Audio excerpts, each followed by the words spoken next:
माया पंछी का समूह, अध्याय 19, शेर और सांप। हैरी को अगले 2 सप्ताह तक ऐसा लगा जैसे वो अपने सीने में किसी तरह का ताबीज लेकर चल रहा हो। इस रहस्य के कारण उसे अम्बरीज की क्लासों में बड़ा सहारा मिला। जब वो अपनी बाहर निकलती भयंकर आंखों से उसे घूरती थी तो इसी वजह से वो बदले में बेजान तरीके से मुस्कुरा सकता था। जब भी हैरी उनकी क्लास में विल्बर्ट स्लिंगहार्ड की पुस्तक पढ़ता तो वो पिछली मीटिंग्स की संतुष्टि भरी यादों में खोया रहता। वो याद करता था किस तरह नेविल ने सफलतापूर्वक हरमाइनी को निरस्त किया था, किस तरह 3 मीटिंगों की कड़ी मेहनत के बाद कॉलिन क्रीवी ने बाधा मंत्र में महारत हासिल कर ली थी, और किस तरह पार्वती पाटिल ने इतना अच्छा लघुकारक शाप दिया था कि मुखबिर यंत्र की टेबल चूर चूर हो गई थी। डीए की मीटिंग्स के लिए कोई दिन चुनना लगभग असंभव था, क्योंकि अलग अलग टीमों की क्विडिच प्रैक्टिस का ध्यान करना पड़ता था। जल्दी ही हरमाइनी ने सभी विद्यार्थियों को अगली मीटिंग की तारीख और समय बताने का एक बहुत चतुराई भरा तरीका खोज लिया। उसने कहा कि अगर विद्यार्थी बड़े हॉल में एक दूसरे से बातें करने जाते हैं या दूसरे हाउस की टेबल पर जाते हैं तो संदिग्ध लगता है। हरमाइनी ने डीए के हर विद्यार्थी को एक नकली गैलियन दे दिया। चौथी मीटिंग के आखिर में हरमाइनी ने एक गैलियन को ऊपर उठाकर कहा, सिक्कों के किनारे पर अंक दिख रहे हैं। सिक्का मशालों की रोशनी में पीला चमक रहा था। असली गैलियन में ये ढालने वाले पिशाच का सीरियल नंबर बताता है। इन नकली सिक्कों पर ये अंक बदलकर अगली मीटिंग की तारीख और समय बताएंगे। तारीख बदलते समय सिक्के गर्म हो जाएंगे, इसलिए अगर वो तुम्हारी जेब में रहेंगे तो तुम्हें पता चल जाएगा। हम सबके पास एक एक सिक्का रहेगा। जब हैरी अगली मीटिंग की तारीख तय करेगा तो वो अपने सिक्के पर अंक बदल लेगा। चूंकि मैंने इन सभी सिक्कों पर विभाजक सम्मोहन कर दिया है, इसलिए सभी के सिक्कों के अंक उसके अंक जैसे हो जाएंगे। हरमाइनी की बात पूरी होने पर खामोशी छा गई। उसने देखा सभी विद्यार्थियों के चेहरे उसकी तरफ मुड़े थे। हरमाइनी ने अटपटी ढंग से कहा, देखो मुझे लग रहा है कि अच्छा रहेगा। मेरा मतलब है अगर अम्बरिज हमें जेब दिखाने के लिए कहें भी तो गैलियन लेके चलने में कोई गलत बात तो नहीं है, लेकिन अगर तुम लोग उसका इस्तेमाल नहीं करना चाहते हो। टेरी बूट ने पूछा, तुम विभाजक सम्मोहन कर सकती हो? हाँ, बूट ने धीरे से कहा, लेकिन ये तो NEWT के स्तर का जादू है। हरमाइनी ने विनम्रता का दिखावा करते हुए कहा, ओह हाँ, अच्छा, मुझे ऐसा ही लगता है। उसने हरमाइनी की तरफ हैरानी से देखते हुए पूछा, जब तुम्हारा दिमाग इतना तेज है तो तुम चील घात में क्यों नहीं हो? हरमाइनी उत्साह से बोली, देखो चुनने वाली टोपी ने मुझे चील घात में रखने के बारे में गंभीरता से सोचा था, लेकिन आखिर में उसने गरुड़ द्वार का फैसला किया। तो क्या इसका मतलब है कि हम गैलियनों का इस्तेमाल कर रहे हैं? सहमति की बुदबुदाहट हुई। सभी आगे बढ़कर बास्केट से एक एक सिक्का उठाने लगे। हैरी ने कनखियों से हरमाइनी को देखा। तुम जानती हो इन सिक्कों से मुझे क्या याद आता है? क्या? प्राण भक्षियों के हाथ के निशान। जब वोल्डेमॉर्ट उनमें से एक को छूता है तो सबके निशान जलने लगते हैं और वो जान जाते हैं कि उन्हें उसके पास पहुंचना है। हाँ, हरमाइनी ने धीरे से कहा, मेरे मन में ये विचार आया था, लेकिन इस बात पर ध्यान दो कि मैंने तारीख धातु पर लिखी है, हमारे साथियों के हाथ पर नहीं। हाँ, मुझे तुम्हारा तरीका ज्यादा पसंद आया। हैरी ने मुस्कुराते हुए कहा, गैलियन जेब में डाल लिया। मुझे लगता है इनके साथ एकमात्र खतरा यह है कि ये गलती से खर्च न हो जाएं। कोई दिक्कत नहीं है, रॉन ने कहा, जो अपने नकली गैलियन को थोड़ी उदासी से घूर रहा था। मेरे पास तो एक भी असली गैलियन नहीं है, इसलिए मुझे कभी उलझन नहीं हो सकती। जब मौसम का पहला क्विडिच मैच पास आया जो गरुड़ द्वार और नाग शक्ति के बीच था, तो डीए मीटिंग्स को रोकना पड़ा। चील घात और मेहनतकश वाले भी इसमें बहुत दिलचस्पी से हिस्सा ले रहे थे, क्योंकि आगे चलकर उन्हें भी दोनों टीमों से खेलना था। इसके साथ ही प्रतिस्पर्धी टीमों के हाउस प्रमुख भी दिलचस्पी लेने में पीछे नहीं थे। वो भी अपने हाउस की टीम को जीतते देखना चाहते थे। जब प्रोफेसर मैगोनिकल ने मैच के एक सप्ताह पहले होमवर्क नहीं दिया, तब जाकर हैरी को एहसास हुआ कि वो नाग शक्ति को हारते देखना चाहती थी। मुझे लगता है तुम लोगों को इस समय काफी कुछ करना है। किसी को भी अपने कानों पर भरोसा नहीं हुआ जब तक कि उन्होंने हैरी और रॉन की तरफ देखकर गंभीरता से ये नहीं कहा, लड़कों, मुझे क्विडिच कप को अपनी स्टडी में देखने की आदत पड़ चुकी है और मैं इसे प्रोफेसर स्नैप को नहीं सौंपना चाहती हूँ, इसलिए अतिरिक्त समय का इस्तेमाल प्रैक्टिस करने के लिए करना, ठीक है? स्नैप भी कम पक्षपात नहीं कर रहे थे। उन्होंने नाग शक्ति की प्रैक्टिस के लिए क्विडिच पिच इतनी ज्यादा बार बुक की थी कि गरुड़ द्वार वालों को खेलने में मुश्किल आ रही थी। नाग शक्ति के खिलाड़ियों ने गलियारों में गरुड़ द्वार के खिलाड़ियों पर हमले किए थे, लेकिन स्नैप उनकी शिकायत सुनने को तैयार नहीं थे। हैरी गरुड़ द्वार के अवसरों को लेकर आशान्वित था। वो कभी मेलफॉय की टीम से नहीं हारे थे। ये माना कि रॉन अब भी वुड जितना अच्छा नहीं खेल रहा था, लेकिन अपना खेल सुधारने के लिए मेहनत कर रहा था। सिर्फ एक चीज हैरी को परेशान कर रही थी। पिच पर पहुंचने से पहले ही रॉन नाग शक्ति की टीम की रणनीति के कारण विचलित होने लगा था। जाहिर है हैरी पिछले 4 साल से उनके ताने सुन रहा था। अरे सुनो पॉटी, मैंने सुना है कि वॉरिंगटन ने कसम खाई है वो शनिवार को तुम्हें झाड़ू पर से गिरा देगा। लेकिन ये बात सुनकर उसका खून नहीं खौला। वो हंस दिया। उसने पलटकर जवाब दिया, वॉरिंगटन का निशाना इतना खराब है कि अगर वो मेरे पास वाले पर निशाना साध रहा होगा तब मुझे ज्यादा चिंता होगी। ये सुनकर रॉन और हरमाइनी हंस पड़े। पैंसी पार्किंसन के चेहरे की मुस्कान गायब हो गई। लेकिन रॉन ने कभी अपमान, तानों और धमकियों का अनंत सिलसिला नहीं झेला था, इसलिए वो उसके पास से गुजरते गलियारों में बुदबुदाते नाग शक्ति के विद्यार्थियों के ताने सुनता तो हंसता नहीं था, बल्कि उसका चेहरा हरा हो जाता था। जब ड्रैको मैल्फॉय रॉन को तूफान में गिराने की नकल करता तो रॉन के कान लाल हो जाते। अक्टूबर चीखती हवाओं और गरजती बारिश के साथ खत्म हुआ। नवंबर जमे हुए लोहे की तरह ठंडा था। मैच की सुबह चमकीली और ठंडी थी। हैरी जागा तो उसने रॉन की पलंग की तरफ देखा। वो बिल्कुल सीधा बैठा हुआ था। उसके हाथ उसके घुटनों के चारों तरफ थे। वो शून्य में ताक रहा था। तुम ठीक हो? रॉन ने सिर हिलाया लेकिन बोला कुछ नहीं। हैरी को याद आया एक बार रॉन ने दुर्घटनावश घूंघा वमन सम्मोहन का इस्तेमाल खुद पर कर लिया था। वो उस समय जितना पीला और पसीना पसीना दिख रहा था आज भी उतना ही दिख रहा है। तुम्हें थोड़ा नाश्ता कर लेना चाहिए, चलो, हैरी ने उसका उत्साह बढ़ाते हुए कहा। जब वो नीचे पहुंचे तो हॉल तेजी से भर रहा था। हैरी ने चारों तरफ देखा। आमतौर पर दिखने वाले हरे और चांदी जैसे रंग के स्कार्फ और हैट के अलावा उन सभी ने एक सफेद बैज लगा रखा था जो मुकुट के आकार का था। न जाने क्यों उनमें से कईयों ने रॉन की तरफ देखकर हाथ हिलाया और जोर से हंस दिए। गरुड़ द्वार की टेबल पर उनका जोरदार स्वागत हुआ। वहां हर कोई लाल और सुनहरे रंग में था, लेकिन इस स्वागत से रॉन का उत्साह बढ़ने के बजाय घट गया था। उसने टूटी हुई आवाज में कहा, मैं पागल हो गया था जो मैंने ये काम करने के बारे में सोचा। बेवकूफ मत बनो, तुम अच्छी तरह खेलोगे।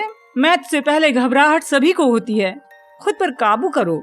उस बचाव की याद करो जो तुमने उस दिन अपने पैर से किया था। यहाँ तक कि फ्रेड और जॉर्ज भी कह रहे थे कि तुमने बहुत शानदार बचाव किया था। रॉन ने बड़ी यातना भरे चेहरे से हैरी की तरफ देखा। वो तो दुर्घटना थी। मैं ऐसा नहीं करना चाहता था। जब तुम लोगों का ध्यान नहीं था तो मैं अपनी झाड़ू पर से फिसल गया था और जब वापस चढ़ने की कोशिश कर रहा था तो मेरी लात तूफान पर पड़ गई थी। हरमाइनी और जिनी उनके सामने आ गईं। वो लाल और सुनहरे स्कार्फ, ग्लव्स और गुलाब की कली पहने थी। तुम्हें कैसा लग रहा है? जिनी ने रॉन से पूछा, जो अब अपने नाश्ते के खाली कटोरी की तली में बचे कुचे दूध को इस तरह घूर रहा था जैसे गंभीरता से उसमें डूबने की सोच रहा हो। हैरी ने कहा, वो घबरा रहा है। हरमाइनी ने उत्साह से कहा, यह तो अच्छा संकेत है। मुझे लगता है कि घबराहट के बिना कोई परीक्षा में अच्छा प्रदर्शन नहीं कर सकता। हेलो, उनके पीछे से एक अटपटी और सपनीली आवाज आई। हैरी ने देखा लूना लवगुड चील घात की टेबल से उनकी तरफ आ गई थी। उसने आदमकद शेर के सिर के आकार का हैट पहना था जो उसके सिर पर किसी तरह से टिका हुआ था। मैं गरुड़ द्वार का समर्थन कर रही हूँ। लूना ने अपने हैट की तरफ अनावश्यक रूप से इशारा करते हुए कहा, देखो तो सही ये क्या करता है। उसने अपनी छड़ी से हैट को ठोका। शेर ने अपना मुंह खोला और इतनी असली लगने वाली आवाज में दहाड़ा कि आसपास के सभी विद्यार्थी उछल पड़े। अच्छा है ना? मैं चाहती थी कि ये नाग शक्ति का प्रतिनिधित्व करने वाले सांप को चबाए भी, लेकिन समय नहीं था। खैर, गुड लक रोनाल्ड। वो दूर चली गई। वो लोग अभी लूना के हैट के सदमे से उबरे भी नहीं थे कि एंजेलिना तेजी से आती दिखाई पड़ी। उसके साथ केटी और एलिसिया थी। मैडम पॉम्फ्री ने एलिसिया की भौहें ठीक कर दी थी। तुम लोग तैयार हो? हम सीधे पिच पर चलते हैं ताकि हालात का मुआयना कर लें और कपड़े बदल लें। हैरी ने कहा, तुम लोग पहुंचो, हम पहुंच रहे हैं। बहरहाल 10 मिनट बाद ही स्पष्ट हो गया, रॉन अब कुछ नहीं खा सकता। हैरी को लगा उसे चेंजिंग रूम तक ले जाना सबसे अच्छा रहेगा। रॉन बहुत हताश और घबराया हुआ दिख रहा था। गुड लक रॉन, हरमाइनी ने अपने पंजों के बल खड़े होकर उसका गाल चूमते हुए कहा। और तुम्हें भी हैरी। बड़े हॉल के पार जाने पर रॉन को थोड़ा होश आया। उसने अपने गाल का वो हिस्सा छुआ जहां हरमाइनी ने उसे चूमा था। वो थोड़ा हैरान लग रहा था। हैरी जल्दी से रॉन को प्रवेश हॉल के पार ले गया और पत्थर की सीढ़ियां उतरकर बर्फीली हवा में पहुंच गया। हैरी ने चलते समय रॉन को उत्साहवर्धक बातें बताईं, लेकिन उसे यकीन नहीं था कि रॉन सुन रहा होगा। एंजेलिना पहले ही कपड़े बदल चुकी थी। जब वो चेंजिंग रूम में पहुंचे तो वो टीम के बाकी खिलाड़ियों से बातें कर रही थी। दर्शक दीर्घा की बेंचों पर हजारों कदमों के चढ़ने की आवाज सुनाई दे रही थी। कुछ लोग गा रहे थे, हालांकि हैरी को गीत के बोल सुनाई नहीं दे रहे थे। वो घबराहट महसूस कर रहा था। टीम उठकर खड़ी हुई और अपनी झाड़ुएं कंधे पर रखकर एक लाइन से चेंजिंग रूम के बाहर निकलकर धूप में पहुंच गई। नाग शक्ति की टीम खड़ी होकर उनका इंतजार कर रही थी। वो सभी चांदी के मुकुट जैसे आकार की बैच पहने हुए थे। उनका नया कप्तान मॉन्टेक्यू डडली डजली की कद काठी का था और उसकी विशाल बाहें बालों वाले सुअर जैसी थी। कप्तानों, हाथ मिलाओ, रेफरी मैडम हुच ने आदेश दिया। एंजेलिना और मॉन्टेग्यू एक दूसरे के सामने पहुंचे। हैरी जानता था मॉन्टेग्यू एंजेलिना की उंगलियों को तोड़ने की कोशिश कर रहा था, लेकिन उसने दर्द का कोई भाव चेहरे पर नहीं आने दिया। अपनी झाड़ुओं पर चढ़ जाओ, मैडम हुच ने मुंह में सीटी लगाई और बजा दी। सारी गेंदें हवा में उड़ने लगीं और 14 खिलाड़ी भी। अपनी आंख के कोने से हैरी ने देखा रॉन गोल पोस्ट की तरफ उड़कर जा रहा है। हैरी ऊपर की तरफ गया, एक पहलवान को चकमा दिया और सुनहरी झलक की तलाश में पूरी पिच पर चक्कर लगाने लगा। स्टेडियम की दूसरी तरफ ड्रेको मैल्फॉय भी यही कर रहा था। और यह है जॉनसन के पास तूफान है। ये लड़की कितनी बढ़िया खिलाड़ी है। मैं बरसों से ये बात कह रहा हूँ, लेकिन इसके बाद भी वो मेरे साथ घूमने को तैयार नहीं होती। जॉर्डन, प्रोफेसर मैगोनिकल चिल्लाई। मैं सिर्फ मजाक कर रहा था प्रोफेसर। ली जॉर्डन की कमेंट्री पूरे स्टेडियम में गूंज रही थी और हैरी उसे सुनने की कोशिश कर रहा था। हालांकि हवा उसके कान में सीटी बजा रही थी और दर्शक पूरी तेजी से चिल्ला रहे थे। वॉरिंगटन को चकमा दिया, पहलवान से बची करीबी मामला। एलिसिया और दर्शकों को मजा आ रहा है। जरा सुने तो सही वो लोग क्या गा रहे हैं। और जब ली सुनने के लिए रुका तो दर्शक दीर्घा के नाग शक्ति वाले खंड के गाने का स्वर तेज और स्पष्ट हो गया। वीजली एक भी गोल नहीं बचा सकता, वो एक भी रिंग सुरक्षित नहीं रख सकता। वीजली हमारा राजा है। वीजली कूड़े घर में पैदा हुआ है। वीजली हमें जिताएगा। वीजली हमारा राजा है। ली चिल्लाया और एलिसिया ने वापस एंजेलिना को पास दिया। गीत के बोल सुनकर हैरी का खून खौलने लगा था। नाग शक्ति के कीपर ब्लेचली ने एंजेलिना के गोल को बचा लिया था। उसने तूफान वॉरिंगटन की तरफ फेंक दिया, जो उसे लेकर भागा और एलिसिया और केटी के बीच से निकल गया। हैरी जब रॉन के करीब आता तो नीचे से गाने की आवाज तेज होती। हैरी खुद को नहीं रोक पाया। उसने सुनहरी गेंद की तलाश छोड़ दी और मुड़कर रॉन को देखने लगा। वॉरिंगटन तूफान के साथ गोल की तरफ बढ़ रहा है, पहलवानों की पहुंच से दूर। सामने सिर्फ कीपर है। तो गरुण द्वार के नए कीपर वीजली का पहला इम्तिहान है, जो फ्रेड और जॉर्ज के मारक बंधुओं का भाई है और टीम का नया खून। हिम्मत रखो रॉन। लेकिन खुशी की आवाजें नाग शक्ति के सिरे से आईं। रॉन ने तेजी से गोता लगाया। तूफान उसके दोनों फैले हुए हाथों के बीच में से होता हुआ रिंग में चला गया। भीड़ और तालियों की सीटी के बीच ली की आवाज आई, नाग शक्ति ने गोल कर दिया है। नाग शक्ति 10-0 से आगे है। बदकिस्मती थी रॉन। नाग शक्ति के विद्यार्थी फिर गाने लगे। तूफान एक बार फिर गरुण द्वार के पास है और केटी बेल पिच पर सर पर जा रही है।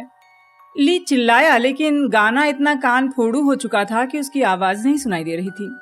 हैरी को सुनहरी गेंद कहीं नजर नहीं आई। उसकी तरह मेलफॉय भी स्टेडियम के चक्कर लगा रहा था। हैरी ने सुना कि मेलफॉय जोर जोर से गा रहा है। ली गरजा। एक बार फिर वॉरिंगटन के पास तूफान है। उसने प्यूसी को पास दिया। प्यूसी ने स्निपेट को पार किया। शाबाश एंजेलिना, तुम मुझसे छीन सकती हो, लेकिन वो नहीं छीन पाई। लेकिन फ्रेड वीजली के शानदार पहलवान ने, मेरा मतलब है जॉर्ज वीजली, ओह किसे परवाह है, ये काम किसने किया है। उस पहलवान के कारण वॉरिंगटन के हाथ से तूफान छूट गया है और केटी बेल से भी छूट गया है। अब तूफान मॉन्टेग्यू के पास है। चलो गरुण द्वार वालों, उसे रोको। हैरी स्टेडियम के सिरे पर नाग शक्ति की गोल के पीछे उड़ रहा था। वो नहीं देखना चाहता था रॉन वाले सिरे पर क्या हो रहा है। उसने फिर एक बार सुना कि ब्लेचली नीचे की भीड़ के साथ गाना गा रहा है। एक और गोल हो गया था। रॉन ने 2 गोल और करवा लिए थे। अब सुनहरी गेंद पकड़ने की हैरी की इच्छा दहशत में बदल गई थी। काश वो इसे जल्दी पकड़ सके जिससे मैच खत्म हो जाए। गरुण द्वार की तालियों के बीच हैरी को लूना के अजीब शेर के दहाड़ने की आवाजें सुनाई दी, क्योंकि गरुण द्वार ने 1 पॉइंट कर दिया था। ली की आवाज सुनाई दी, सिर्फ 30 पॉइंट का अंतर है, जो ज्यादा नहीं था। आखिरकार हैरी को सुनहरी गेंद दिख गई थी। ये छोटी सी गेंद अपने पंख फड़फड़ाती हुई पिच के नाग शक्ति वाले छोर पर जमीन से कुछ फुट ऊपर मंडरा रही थी। सुनहरी गेंद ने रिंग के निचले हिस्से का चक्कर लगाया और दर्शक दीर्घा के दूसरे सिरे की तरफ उड़ गई। हैरी ने अपने फायरबोल्ट घुमाई। वो और मेलफॉय बराबरी पर उड़ रहे थे। उसकी दाहिनी तरफ मेलफॉय ने भी अपनी बाह बढ़ाई और उंगलियों से टटोलने लगा। 2 हताशा भरे सेकंड में ये हो गया जब सबकी सांस रुक गई। हैरी की उंगलियां छटपटाती हुई छोटी गेंद पर कस गई थी। मेलफॉय के नाखून हैरी के हाथ के पीछे लगे हुए थे। हैरी ने अपनी झाड़ू ऊपर खींची, छटपटाती गेंद सबको दिखाई और गरुड़ द्वार के दर्शक चीख कर ताली बजाने लगे। वो बच गए, इससे कोई फर्क नहीं पड़ता कि रॉन ने गोल होने दिए थे, किसी को याद नहीं रहेगा क्योंकि गरुड़ द्वार जीत गया था। भड़ाम! एक पहलवान हैरी की पीठ में लगा, वो अपनी झाड़ू से आगे की तरफ गिर गया। किस्मत से वो जमीन से सिर्फ 5-6 फुट ऊपर था, क्योंकि सुनहरी गेंद को पकड़ने के लिए उसने गोता लगा दिया था। उसने मैडम हुच की तीखी सीटी सुनी। दर्शक दीर्घ से आता शोर सुना, जिसमें सीटियां, गुस्से भरी चीखों और तानों की आवाजें आ रही थीं। फिर एक धम के साथ एंजेलिना की तेज आवाज सुनाई दी। तुम ठीक हो? हाँ, हैरी ने गंभीरता से कहा। उसका हाथ पकड़कर खड़ा हो गया। मैडम हुच नाग शक्ति के खिलाड़ी की तरफ तेजी से उड़कर जा रही थी। हालांकि इस कोण पर उसे ये नहीं दिखा कि ये कौन था। वो क्रैब नाम का ठग है। जैसे ही उसने देखा कि तुमने सुनहरी गेंद पकड़ ली है, उसने पहलवान तुम्हारी तरफ मार दिया। लेकिन हम जीत गए हैरी, हम जीत गए। हैरी को अपने पीछे किसी की हंसी सुनाई दी। वो पलटा। ड्रेको मैल्फॉय उसके करीब उतर आया था। आवेश में उसका चेहरा सफेद पड़ गया था, लेकिन वो ताना मारने में कामयाब हो गया। वीजली की गर्दन बचा ली है ना? मैंने जिंदगी में इतना बुरा कीपर नहीं देखा। हैरी ने जवाब नहीं दिया। वो टीम के बाकी खिलाड़ियों से मिलने के लिए मुड़ा, जो अब एक एक करके उतर रहे थे। पीछे से मैल्फॉय की आवाज आई। हम और लाइनें लिखना चाहते थे जब केटी और एलिसिया ने हैरी को गले लगाया। हम मोटी और बदसूरत की तुक नहीं खोज पाए। हम उसकी माँ के बारे में कुछ बोलना चाहते थे। खट्टे अंगूर। एंजेलिना ने मैल्फॉय को हिकारत से देखते हुए कहा। हम नकारा असफल आदमी का जिक्र नहीं कर पाए उसके पिता के लिए। फ्रेड और जॉर्ज को एहसास हो गया मैल्फॉय किसका जिक्र कर रहा है। हैरी से हाथ मिलाते समय वो सख्ती से मैल्फॉय की तरफ देख रहे थे। जाने दो उसे चिल्लाने दो। वो तो इस बात पर खींच रहा है कि वो हार गया है, घटिया आदमी। एंजेलिना ने तत्काल फ्रेड की बाहें पकड़ते हुए कहा। लेकिन तुम तो वीजली परिवार को पसंद करते हो, है ना पॉटर? हैरी ने जॉर्ज को पकड़ लिया। इस दौरान एंजेलिना, एलिसिया और केटी ने फ्रेड को पकड़ लिया ताकि वो मैल्फॉय पर छलांग न लगा दें। मैल्फॉय खुलकर हंस रहा था। मैल्फॉय की फिर आवाज आई। मैल्फॉय ने पीछे हटते हुए कहा, वीजली के सुअरों के बाड़े में तुम्हें ये याद आता होगा कि तुम्हारी माँ के घर से कितनी बुरी बदबू आती थी। हैरी को इस बात का एहसास नहीं था। उसने जॉर्ज को छोड़ दिया। वो तो बस इतना जानता था कि 1 सेकंड बाद वो दोनों मैल्फॉय की तरफ तेजी से जा रहे थे। वो मैल्फॉय को ज्यादा से ज्यादा चोट पहुंचाना चाहते थे। उसके पास छड़ी बाहर निकालने का समय नहीं था, इसलिए उसने सुनहरी गेंद वाली मुट्ठी पीछे और पूरी तेजी से मैल्फॉय के पेट में धंसा दी। हैरी, जॉर्ज, नहीं! उसे लड़कियों के चीखने, मैल्फॉय के चिल्लाने, जॉर्ज की गाली देने, सीटी बजने और अपने चारों तरफ भीड़ की गरजने की आवाज सुनाई दी। लेकिन उसे परवाह नहीं थी। जब तक कोई पास से बाधित तो नहीं चिल्लाया, वो मंत्र की शक्ति से पीछे नहीं गिर गया, तब तक वो मैल्फॉय के शरीर पर मुक्की मारता रहा। हैरी जब उठकर खड़ा हुआ तो मैडम हुच चीखी, तुम क्या कर रहे थे? उन्होंने हैरी पर बाधक मंत्र मारा था। मैल्फॉय जमीन पर पड़ा हुआ था, रो रहा था। उसकी नाक से खून बह रहा था। जॉर्ज का होठ सूज गया था। फ्रेड अब भी तीनों धावकों को पकड़े हुए था। क्रैब पीछे से खीखी कर रहा था। मैंने आज तक ऐसा व्यवहार नहीं देखा है। तुम दोनों महल में जाओ, सीधे अपने हाउस प्रमुख के पास। वे लोग प्रोफेसर मैगोनिकल के ऑफिस के दरवाजे तक पहुंचे ही थे कि तभी पीछे से गलियारे में वो धड़धड़ाती हुई आ गई। वो गरुड़ द्वार का स्कार्फ पहने हुए थी, लेकिन पास आते ही उन्होंने कांपते हाथों से अपने गले से उसे उतार दिया। आग बबूला दिखने लगी। मैंने इतना शर्मनाक व्यवहार पहले कभी नहीं देखा है। एक पर दो ने हमला किया, कारण बताओ। हैरी ने सख्ती से कहा, मैल्फॉय ने हमें गुस्सा दिलाया था। गुस्सा दिलाया था? प्रोफेसर मैगोनिकल चिल्लाई। अपनी डेस्क पर मुक्का मार दिया, जिससे बिस्कुट का डिब्बा एक तरफ गिरकर खुल गया।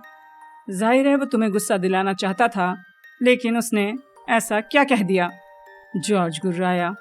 उसने मेरे मम्मी, डैडी और हैरी की मम्मी का अपमान किया। लेकिन मैडम हुच को ये मामला सुलझाने देने के बजाय तुम दोनों ने मगलुओं की तरह कुश्ती करने का फैसला किया है ना? हैरी और जॉर्ज दोनों घूम गए। डोलरेस अम्ब्रिज दरवाजे के पास खड़ी हुई थी।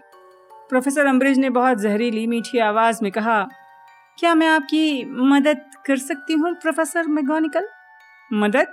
आपका क्या मतलब है मदद? मैंने सोचा आप थोड़े ज्यादा अधिकारों के लिए कृतज्ञ होंगी।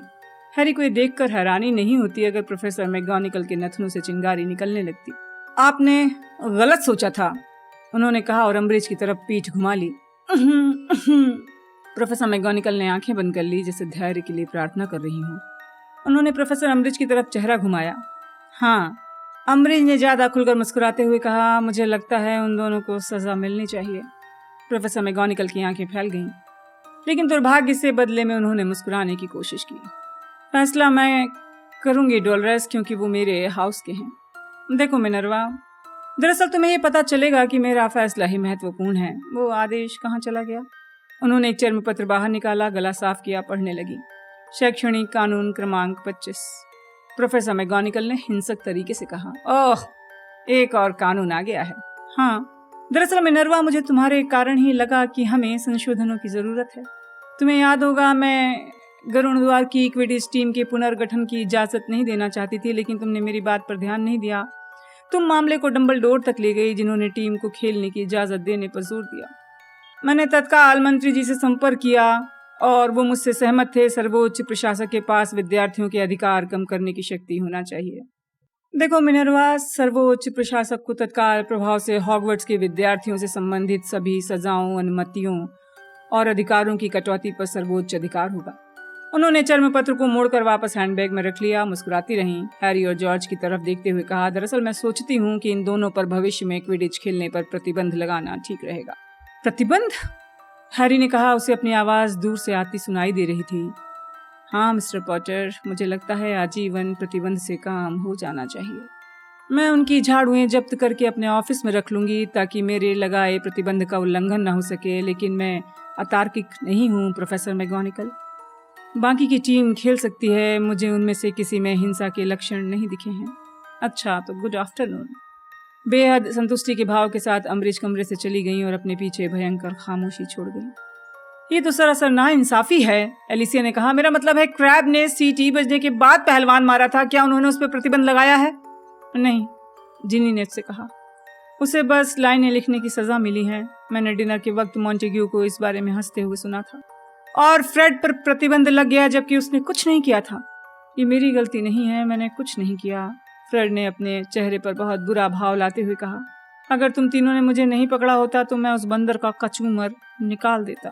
हैरी ने अंधेरी खिड़की की तरफ उदासी से देखा। बर्फ गिर रही थी। जिस सुनहरी गेंद को उसने पहले पकड़ा था वो हॉल के चारों तरफ उड़ रही थी। मैं सोने जा रही हूँ, एंजेलिना ने धीरे से खड़े होते हुए कहा। उसके बाद एलिसिया और केटी भी चली गईं। फ्रेड और जॉर्ज कुछ समय बाद सोने चले गए और राह में पड़ने वाले हर विद्यार्थी को गुस्से से घूर रहे थे। हरमाइनी ने धीमी आवाज में कहा, क्या तुमने रॉन को देखा? मुझे लगता है वो हमसे मुंह छुपा रहा है। तुम्हें क्या लगता है वो कहाँ होगा?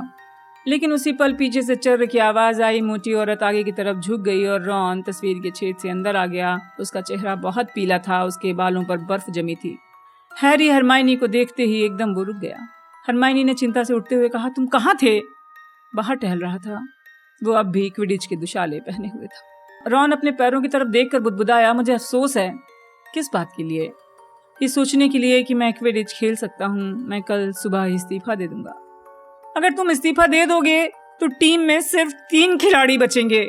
जब रॉन हैरान दिखने लगा तो उसने कहा, मुझ पर आजीवन प्रतिबंध लगा दिया गया है और फ्रेड और जॉर्ज पर भी। क्या? रॉन ने हैरानी से पूछा। हरमाइनी ने पूरी बात बताई। हैरी दोबारा पूरी बात बताना सहन नहीं कर सकता था। हरमाइनी की बात पूरी होने पर रॉन पहले से ज्यादा दुखी हो गया। ये सब मेरी गलती है, हैरी ने गुस्से में कहा। तुमने मुझे मैलफॉय को मुक्का मारने के लिए नहीं कहा था। अगर मैं इतनी बुरी तरह नहीं खेलता, उसका कोई लेना देना नहीं है। मैं उस गाने के कारण बौखला गया था। उसके कारण कोई भी बौखला सकता था।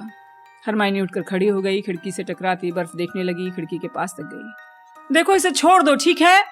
तुम हर चीज के लिए खुद को दोष मत दो। हालात पहले से बहुत खराब हैं। हैरी फट पड़ा। रॉन ने कुछ नहीं कहा। वो अपने दुशालों के गीले सिरे को उदासी से घूरता रहा। कुछ समय बाद उसने निढाल आवाज में कहा, मुझे जिंदगी में इतना बुरा पहले कभी नहीं लगा। हैरी ने कटुता से कहा, हमारे साथ शामिल हो जाओ। देखो, मैं एक बात सोच सकती हूँ जिसको देखकर तुम दोनों खुश हो जाओगे। उसकी आवाज थोड़ी कांप रही थी। अच्छा? हैरी ने संदेह से पूछा। हाँ, हरमाइनी ने कहा। वो बर्फ से ढकी काली खिड़की से दूर हटी और मुस्कुराते हुए बोली, हैग्रिड लौट आया है।